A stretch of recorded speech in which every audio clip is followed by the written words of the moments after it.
আবু বকর নামাজে দাঁড়ায় কান্দে আর বলে, নবী, হাসরের ময়দানে যেদিন উলঙ্গ দাঁড়ায় যাব, আল্লাহ যদি ডেকে বলে, রে আবু বকর,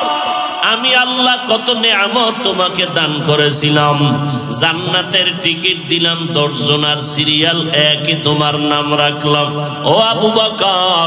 নবীজির, তোমার নবীর বিপদকালে তোমারে বন্ধু বানায় দিলাম, হিজরতের সাথী বানাইয়া এত নেয়ামত তোমারে দিলাম,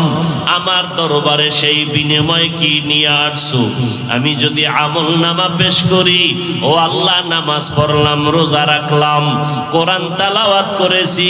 তাহাজ্জুদ নামাজ পড়েছি, আল্লাহ যদি বলে, আবু বকর, তোমার আমল আমার কাছে পছন্দ হয় নাই, সাথে সাথে আল্লাহর অর্ডার হয়ে যাবে, এর জাহান্নামের ফেরেশতারা আবু বকরের হাতে হ্যান্ডকাপ লাগায়